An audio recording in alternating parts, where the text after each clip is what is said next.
तो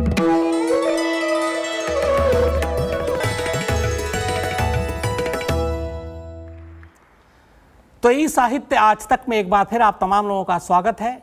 लॉकडाउन का ज़माना है, लोग घरों में हैं, लेकिन ई साहित्य आज तक के ज़रिए ऐसे अलग अलग फील्ड के तमाम लोगों को आप तक पहुंचाने का हम लोगों ने बीड़ा उठाया और जानने की कोशिश कर रहे हैं कि अलग अलग समाज के तबके के ये लोग इस वक्त क्या कर रहे हैं, क्या सोचते हैं, इनका काम जो है वो कितने लोगों पर असर डालता है।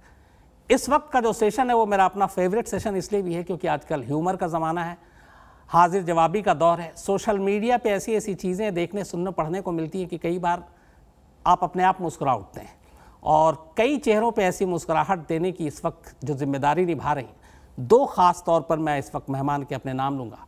चेष्टा सक्सेना जी इस वक्त हमारे साथ हैं।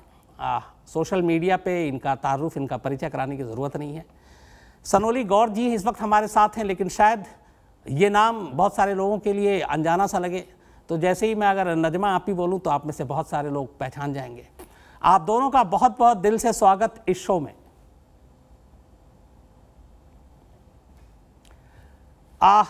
चेष्टा जी, सबसे पहले आपके पास आना चाहेंगे। अक्सर ज़ुबान को लेकर बहुत सारी बातें होती है, भाषा को लेकर। कई बार ऐसा होता है कि हम जो अपनी मादरी ज़ुबान या अपने रीजनल भाषा है, कई लोग बोलते या बात करते उसमें हिचकते हैं। आपने अपनी भाषा को ही अपना हथियार, औजार बना लिया, बुंदेलखंडी ज़ुबान को, और उसके ज़रिए आप अपनी बातें सोशल मीडिया की तरफ रखती हैं। तो ये बुंदेलखंडी को अपना औजार, हथियार बनाने का आइडिया आपको कहाँ से आया?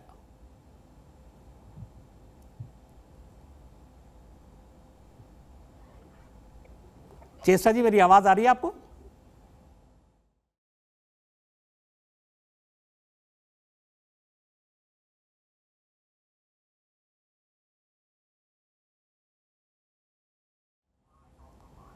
चेष्टा जी तक लगता है मेरी आवाज़ नहीं पहुंची अभी। चलिए, जब तक आता है तब तक नजमा आप ही आपके पास आते हैं। वैसे आपको बता दूं, मेरी एक कज़न का नाम भी नजमा है, तो इसलिए वो दिल से निकला। ये जो आपने एक इंटरव्यू पढ़ा था कहीं आपका, क्या आप बोर हो गई हैं कि अच्छा ये बताओ ये कैरेक्टर का नाम कब आया, पहला वीडियो कब डाला, फिर ये ख्याल कहाँ से आया, ये कब किया, यही सब जो भी मीडिया चैनल वाले जाते हैं यही सब पूछते हैं। तो मैं इनमें से एक भी आपसे सवाल ऐसा कुछ नहीं पूछूंगा, ये पूछूंगा आपसे। नहीं, ये बहुत अच्छी बात है। मैं आपको बीच में रोककर एक चीज बताना चाहूंगी कि अभी मैं जब लाइव आने से पहले मैंने ट्विटर पर एक ट्वीट किया कि मैं 5 बजे आज तक के साथ लाइव जाने वाली हूँ। तो किसी दीपक नाम के शख्स ने मुझे बोला कि देखो आप ही जो बोलना, कुछ नया बोलना, वो सेम बकवास मत करना। तो दीपक देखो, मैं तुम्हें बोलना चाहती हूँ कि आज मैं वो सेम बकवास नहीं करूंगी, ना वो मुझसे क्वेश्चन पूछे जाएंगे। तो आज सब नया होगा, तो तुम देख लेना। तो मैंने इसीलिए आपसे बोला कि मैं ऐसे कोई सवाल नहीं पूछूंगा, आपने कब अपना पहला वीडियो अपलोड किया, कब क्या किया। सवाल मेरा ये है कि इस कोरोना ने नजमा आपी को कितना बदल दिया है, या बदला है कि नहीं बदला है? नहीं, मेरे साथ ऐसा कोई बदलाव नहीं आया है। मैं पहले भी जो वीडियो वगैरह बनाती थी, मैं क्योंकि हॉस्टल में रहती हूँ, तो वही उसी एक छोटे से कमरे में मैं वीडियो शूट कर लेती थी। मेरे पास कोई टीम नहीं है, सिर्फ एक फोन होता था। अभी भी सेम चीज है, बस लोकेशन चेंज हो गई है। तब हॉस्टल था, अब मैं घर आ चुकी हूँ। यहाँ थोड़ी और आसानी के साथ वीडियो शूट हो जाती है, बाकी कोई बदलाव नहीं आया है ज्यादा। तो फिर आपने वादा किया अभी किसी से कि आज कोई भी बकवास नहीं करेंगे, पुराना नए नए करेंगे, तो कुछ नया सुना है नजमा आपी, क्या है? नहीं, मैं कोई वादा नहीं करके आई थी, ऐसा उन्होंने मुझे बोला था कि तुम कुछ आज बकवास मत करना। वही ट्विटर पे जैसे लोग लिख देते हैं, तो मैंने बताया उन्हें कि देखो आज कुछ बकवास हो नहीं रही है। तो चलिए कुछ नया कीजिए। नहीं, मैं आप बताइए कि क्या करना चाहेंगे। बिल्कुल आप बताएं, जो भी आपको लगता है कि आपको शेयर करना चाहिए। अगर मैं नजमा आपी की तरह कुछ लोगों को बिल्कुल बोलूं, नजमा आपी की तरह, क्योंकि आपके सबसे ज्यादा फैन लोग वैसे ही उसी रूप में आपको देखना सुनना चाहते हैं। हाँ, तो अगर नजमा आपी कुछ कह रही है तो वो ऐसे ही होगा कि भाई भैया सबको घर पे ही रहना है। नहीं, हमारे इनके अब्बू बच्चों के भी ये भी कहते रहते हैं कि मुझे बाहर जाना है, मुझे बाहर जाना है, लेकिन मैं फुल कंट्रोल में रखती हूँ। मैं जाने नहीं देती हूँ किसी को बाहर। 2 महीने हो गए, सबको अंदर ही बिठा के रख रखा है। मैं पुरानी दिल्ली में काफी वक्त तक रहा हूँ, इसलिए काफी रिलेट कर सकता हूँ आपकी इस जुबान को। चेष्टा जी, मेरी आवाज आ रही है आप तक? जी जी, आ रही है मुझे। जी, मैं चेष्टा जी, मेरा आपसे सवाल ये था कि आपने अपने ह्यूमर के लिए और अपनी बाकी जो चीजें हैं उसके जो इस्तेमाल किया बुंदेलखंडी जुबान को आगे रखकर, तो ये आपने बुंदेलखंडी भाषा के जरिए ही ये सारी चीजें करनी, ये आइडिया आपको क्या इस जुबान की कुछ ऐसी खास बात थी जिसकी वजह से आई, या फिर कुछ और सोच थी? जी, ये भाषा तो मुझे शुरू से आती थी क्योंकि मेरे घर में बोली जाती थी। मेरी दादी, मेरे पिताजी, ये लोग आपस में जब बात करते थे तो मैंने ये भाषा वहीं से सीखी थी। और जब मैंने सोचा कि कुछ वीडियोस बनाऊं तो मुझे लगा कि कुछ ऐसा मैं अगर बुंदेली में करती हूँ तो शायद उसमें कुछ नयापन होगा और लोग ज़्यादा उससे अपने आप को जोड़ पाएंगे। इसलिए मुझे लगा कि शायद ज़्यादा अपनापन महसूस करें, और मैंने एक प्रयोग के तौर पे करके देखा था। लोगों को पसंद आया, उनने सराहा, प्यार दिया, और फिर ये सिलसिला बस आगे बढ़ता जा रहा है इसी तरह। तो बुंदेलखंडी में आप नया क्या कर रही हैं, ऐसा ह्यूमर कुछ आज अभी आप बुंदेलखंडी में ही अगर बताएं, सुनाएं। अच्छा, बुंदेलखंडी है। अभी मैंने एक कॉफी वाला वीडियो बनाया था कि घर में जिस तरह से महिलाएं हैं, और लगता है जो जिस तरह सब लोग कह रहे हैं ना कि बहुत मजे का टाइम कट रहा है फैमिली के साथ, लेकिन ये तो महिलाओं से पूछिए कि उन पे दुगना काम पड़ गया है। तो मैंने उसे बुंदेलखंडी में कुछ इस तरह कहा था कि भैया घर में बैठ के हम तो है ना फरमाइशें पूरी करत करत थक गए सब जनन की। पहले हमारी जे मतलब हमारे पति देव 6-8 घंटा के लाने ऑफिस तो ही चले जाते, तो हमें दिन में तनक फुर्सत मिल जाती, हम चैन से बैठ लेते। पर अब तो सवेरे के नाश्ता से लेके रात के खाना तक दिन भर किचन में एक टांग से खड़े रहते हैं हम। हमारी तो बुरी फजीयत हो रही है। हम तो सरकार से जो अपील कर रहे हैं कि जो महिलाएं घर में रह के अपने घर वालों की फरमाइशें पूरी कर रही है ना, दिन के लाने एक खास पैकेज की घोषणा होने चाहिए, दिन खास इनाम मिलने चाहिए। ये मैंने अभी बनाया था। बहुत अच्छा। ये बड़ी खुशी होती है क्योंकि अभी तक कॉमेडी और ह्यूमर को पता नहीं क्यों पुरुषों के साथ ही जोड़कर देखा जा रहा था, लेकिन मेरे सामने आज आप दोनों बैठी हुई हैं, दोनों महिलाएं हैं, और जिस तरीके से मतलब मैं बार बार कह रहा हूँ सोशल मीडिया की स्टार हैं आप लोग, और अपने दम पर हैं क्योंकि आप लोग नए नए चीज़ें लेकर आती हैं। नजमा आपी, आपसे जो अभी आपने सुनाया, मैंने अभी कहा था कि मैं पुरानी दिल्ली में काफ़ी वक्त तक रहा हूँ, तो ये ज़ुबान, हालांकि मैंने कहीं पढ़ा भी था कि आपने कुछ कुछ शब्द उठाए और फिर उसके बाद प्रैक्टिस की, लेकिन फिर धीरे धीरे इस कैरेक्टर को अपने आप में ढालने के लिए आपको और भी बहुत सारे शब्दों को पकड़ना पड़ा। लास्ट में भी सुन रहा था एक शाहीन बाग का, और शाहीन बाग के ज़रिए आपने जो सब कुछ एक नजमा आपी जो बता रही है, तो अगर वो दर्शकों को सुना सकें आप आज तक के। मुझे ज्यादा याद नहीं है जो मैंने उस बारे में बोला था, बट हाँ जब सीए वगैरह का हो रहा था तो मैंने, क्योंकि मैं खुद घर पर थी, तो मेरी मम्मी ने जब वो वीडियोस देखी जो टीवी पर आती थी, क्योंकि मैं जिस शहर से हूँ वहां पर भी कर्फ्यू लग गया था कुछ टाइम के लिए, तो हमने देखा कि कैसे लोगों के ऊपर वाटर कैनन चलाई जा रही है। तो मेरी मम्मी के मुंह से अचानक निकला कि अरे बताओ, बच्चे भीग गए। उन्हें कोई मतलब नहीं था इस चीज से कि ये चीज सही हो रही है या गलत, उन्हें सिर्फ एक बच्चे की फिक्र हुई। तो मैंने सोचा कि क्यों ना अगर नजमा आप ही एक मदर के पॉइंट ऑफ व्यू से अगर सीए पर बोलेंगी तो वो अच्छा रहेगा। तो तब मैंने एक वीडियो बनाई और मैंने उसमें बोला था कि भैया हमारे बच्चे जाते हैं बाहर प्रोटेस्ट में, भीग कर आ जाते हैं इतनी सर्दी में, ये लोग वाटर कैनन चला देते हैं, फिर इन्हें नजला हो जाता है, फिर दिन भर छींकते रहते हैं, ये हमारे बच्चे बीमार करके रख रखे हैं। पर मैं तो इसमें भी फायदा ढूंढ लेती हूँ, मैं ना अपने बच्चों को पतीले लेके भेज देती हूँ, तो भैया वहीं से नहा के आओ और घर के लिए भी 4 बाल्टी पानी भर लाओ। बहुत ही सही। चेष्टा जी, आपने भी कोरोना पे अभी कुछ कहा था बुंदेलखंडी में ही।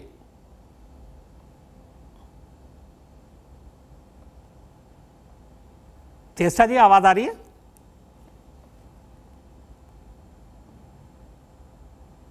हेलो जी। जी चेष्टा जी, आवाज आ रही है आपको?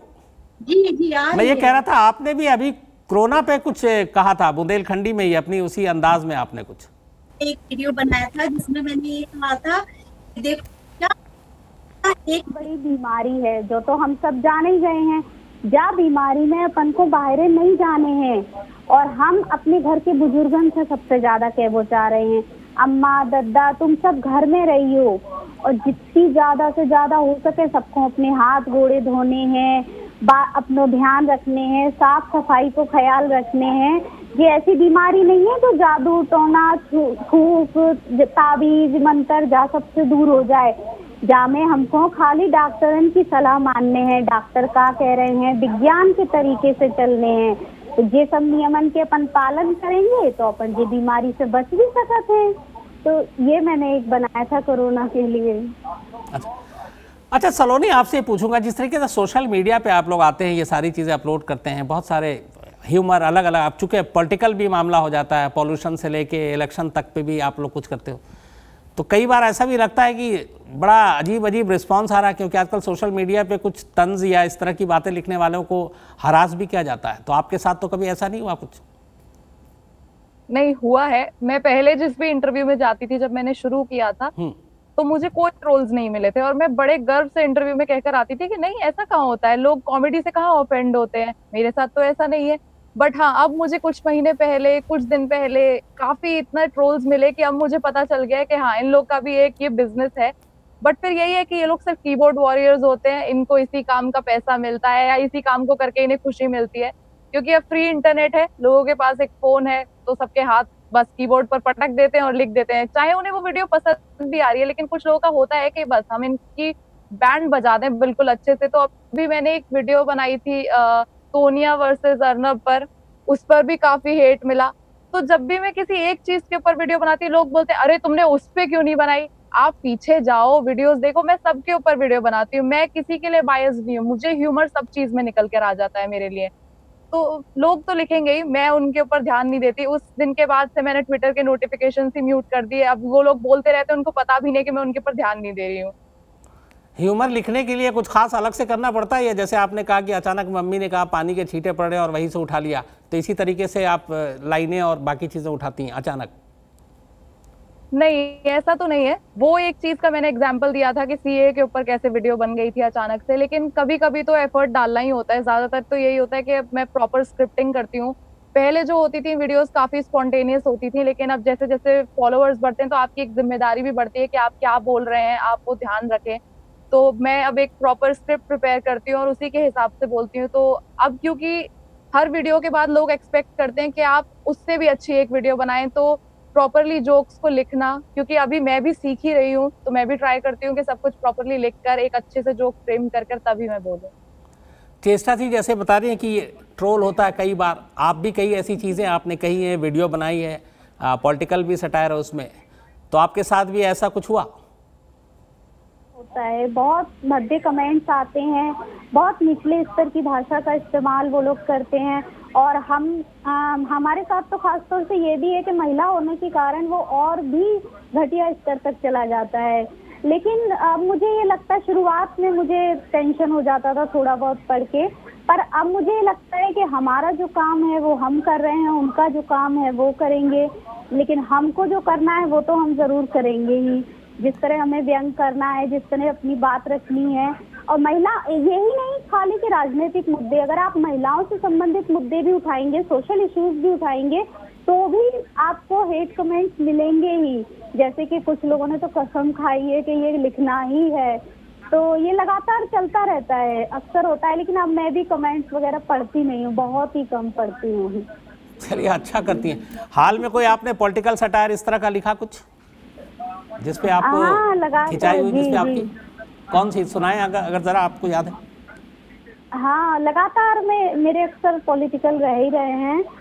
अभी तो मैंने मजदूरों का जो पलायन हो रहा है उसके ऊपर भी लिखा था कि एक तो मैं जैसे कि ये भी सोच रही थी कि जो मजदूर जिस तरह से इधर से उधर जा रहे हैं, उसके लिए ठीक तरह से हमारी सरकार की नीतियां सही नहीं है। बहुत आनंद फानंद में आके जल्दी से लॉकडाउन की घोषणा कर दी गई। पहले जो सोचे ही नहीं गो कि आगे हुई का, लेकिन वो तो जब मजदूर सड़कन पे भागन लगे तब देख लो तो विदेशन तक में बेइज्जती होने लगी अपनी। तब ख्याल आओ कि ये भगवान जो का होगा, जिनके बारे में तो सोचे ही नहीं हो। तो फिर लगी कि मजदूरन को तो आदत होते है भूखे प्यासे नंगे रहने की, ये कौन सी बड़ी बात है, गरीबन के लाने ज्यादा सोचने की जरूरत ही कब है, समझी सरकार ने। तो इस तरह से मैंने इसको ये किया था। सनोली, एक आपका जो आपने लिखा था खासतौर पे दिल्ली के पॉल्यूशन के बारे में, और मैंने उसको सुना, कई बार सुना, और मुझे पर्सनली बहुत अच्छा लगा। आपको याद है वो? जी, वो तो मुझे याद है, क्योंकि वही एक वो वीडियो थी जो सबसे पहले वायरल हुई, उसे तो मैं कभी नहीं भूल सकती। हाँ, इसीलिए मुझे भी याद है उस वीडियो पे, हाँ, वो वीडियो भी काफी ज्यादा रैंडमली बन गई थी, क्योंकि उसमें बैकग्राउंड देखेंगे तो वो मेरा हॉस्टल है। मैं हॉस्टल में सुबह सुबह ऐसे सोकर ही उठी थी और मैंने अपना रूम खोलकर देखा तो बाहर इतना ज्यादा अंधेरा था और मुझे थोड़ी एलर्जी है धूल वगैरह से, तो मुझे खुद को ऐसे सांस लेने में इतनी प्रॉब्लम हो रही थी। और मैं तभी मुझे वो गाना याद आया था कटरीना कैफ का कि सांस में तेरी सांस मिली तो मुझे सांस आई।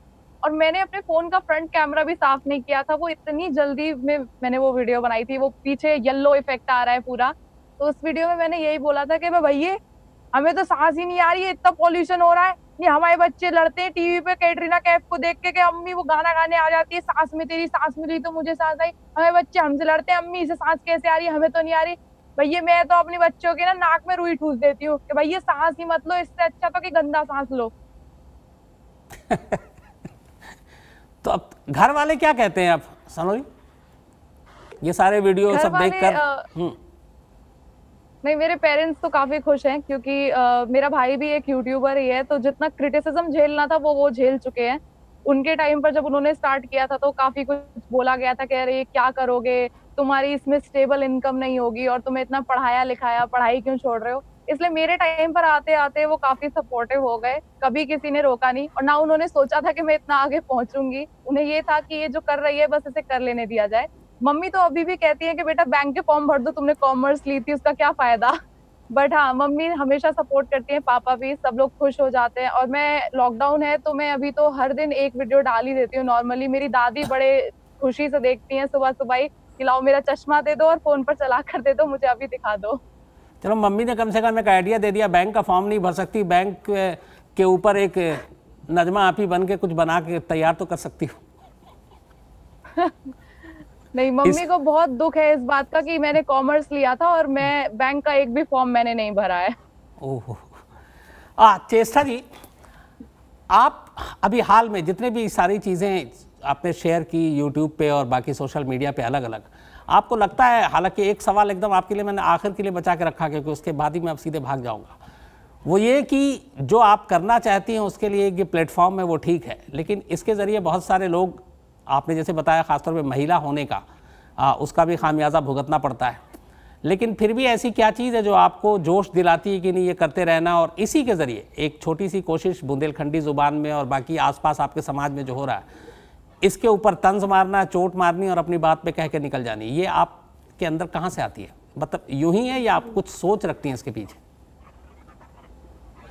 जी देखिए, समाज में जो कुछ भी हो रहा है या हमारी राजनीति जिस तरह से अब निचले स्तर पे आती जा रही है, इस बारे में तो हम लगातार देख ही रहे हैं, समझ रहे हैं।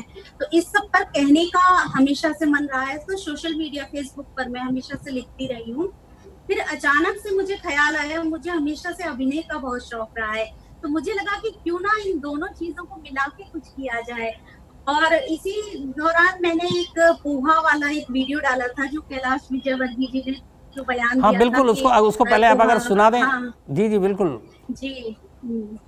भैया, आज हम बड़ा विवादित नाश्ता कर रहे हैं, आज हम पोहा खा रहे हैं। वैसे पोहा तो हम हमेशा ही से खाते हैं, हम बचपन से खाते रहे हैं, पर हमेशा हवा में खुले में बैठ के खाते हैं। पर आज हमने कही आहा, बाहर बैठ के नहीं खाने, भीतर दुपक के खा लेंगे। कहीं कैलाश भाई साहब ने देख लो कि हम पोहा खा रहे हैं तो भी हमें ना जाने खा कह दें। जब 8-10 आदमी एक थाली भर के पोहा खा रहे थे तब भी समझ गए कि घुसपैठिया हैं, तो हम अकेले कटोरा भर के खा रहे हैं, हमें तो वे आतंकवादी कह देंगे। तो ये वीडियो मैंने डाला था फेसबुक पर, जो बहुत ज्यादा वायरल हुआ। फिर इसके बाद मुझे लोगों ने भी बहुत कहा कि बनाइए बनाइए, और मुझे भी प्रोत्साहन मिला, तो मैं फिर लगातार बनाती गई इस तरह के वीडियो। अब फिर इसमें सोशल इश्यूज भी जोड़े हैं, पॉलिटिकल भी रहता है, तो ये एक जरिया है कि जो जिसके माध्यम से हम बहुत सारे लोगों तक पहुंच सकते हैं। आसपास अगर मोहल्ले में, पड़ोस में हम बात करते हैं तो कुछ ही महिलाओं से बात कर सकते हैं, कुछ को जागरूक कर सकते हैं, लेकिन अगर हम इस माध्यम का इस्तेमाल कर रहे हैं तो हम एक साथ लाखों लोगों तक पहुंच पा रहे हैं। और अगर उसमें से 4 लोगों को भी बात समझ आ जाए, उनकी सोच में कुछ फर्क आए, तो ये मैं अपनी उपलब्धि मानूंगी। इससे बड़ा सौभाग्य और क्या होगा। बिल्कुल, बहुत अच्छी बात कही आपने। सलोनी, मैं आपसे ये जानना चाहूँगा, अभी तक सोशल मीडिया ठीक है, आपने कभी स्टैंड अप कॉमेडियन के बारे में सोचा? क्योंकि मैंने कहीं ये पढ़ा था कि एक बार किसी ऐसी कोई एक वीडियो वायरल हुआ था, आप बड़ा खुश थी, जाकिर खान ने शायद कुछ रिप्लाई किया था, रिस्पॉन्स किया था। जी, वो यही पोल्यूशन वाला वीडियो ही था, क्योंकि शुरू से स्टैंड अप कॉमेडी देखी थी। जब बचपन में हम लाफ्टर चैलेंज देखते थे, क्योंकि मेरे कॉलोनी में ज्यादा बच्चे नहीं थे, तो हम हमेशा से घर पर ही रहे थे, हमने बाहर जाकर कुछ खेला वगैरह नहीं ज्यादा, तो हम टीवी ज्यादा देखते थे और टीवी पर लाफ्टर चैलेंज हमने बहुत देखा था। उसके बाद जब फोन मिला तो जाकिर खान की वीडियोस, और अभी तो फीमेल कॉमेडियंस भी इतनी सारी हैं, उरूज अशफाक, कनीज सुरका, सबके वीडियोस देखे और खूब अच्छा लगता था।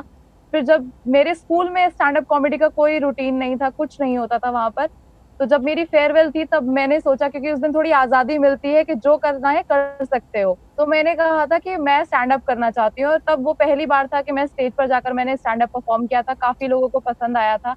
उसके बाद जब मैं कॉलेज गई तो कॉलेज में जाकर वहां मुझे मालूम चला कि हाँ, यहाँ आप प्रॉपरली स्टैंड अप कर सकते हैं। मैंने कभी क्लब्स में परफॉर्म नहीं किया, क्योंकि मुझे ऐसा लगता था कि क्लब्स में सिर्फ रात को परफॉर्म कर सकते हैं और हॉस्टल में कर्फ्यू टाइमिंग्स रहती हैं। बट हाँ, मैंने कॉलेज के शोज में जाकर परफॉर्म करना स्टार्ट किया। आप मिमिक्री भी अच्छी करती है।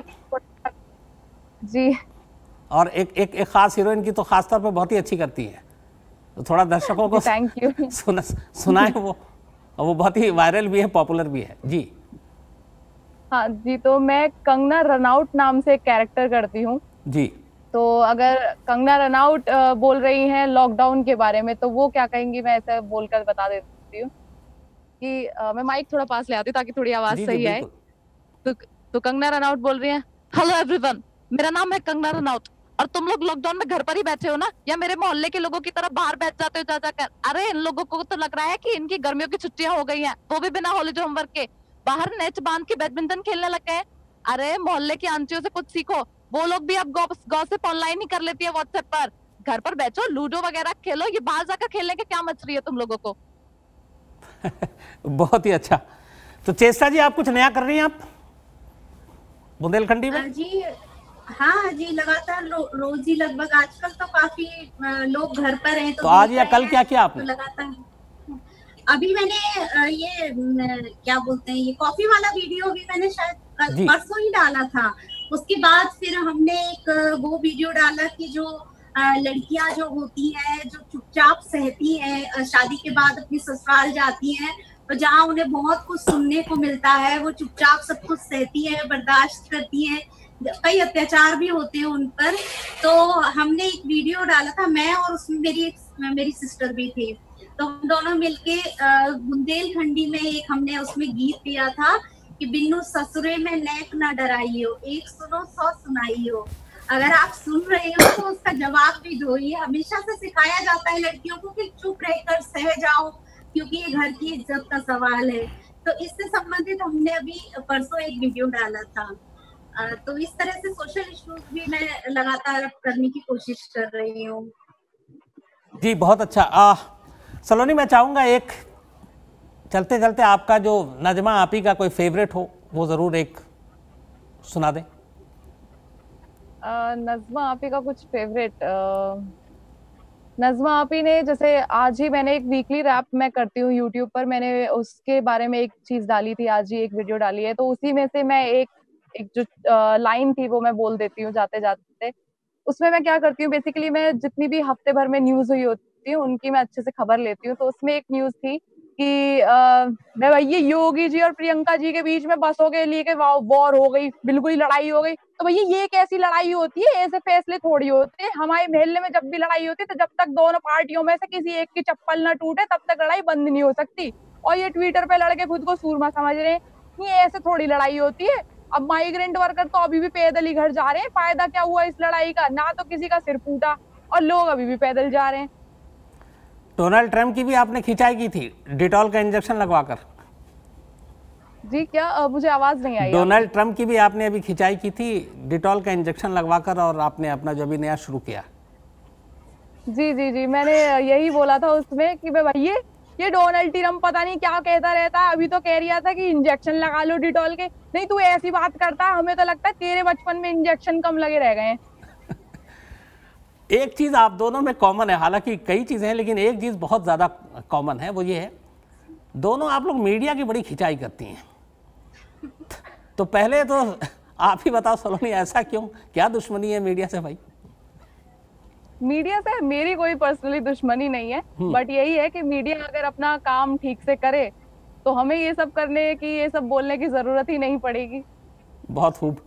चेष्टा जी, मैंने कहा था आपके लिए भी आखिरी सवाल बचा के रखा हूँ, वो सवाल यही था, हालांकि मैं उससे पहले कहूँ आपके अंदर अपार संभावना है पत्रकार और एंकर बनने की, जो आपने एक जगह कही थी कहीं, तो बहुत संभावना है आप में, लेकिन आपकी भी यही शिकायत है, ऐसा क्यों?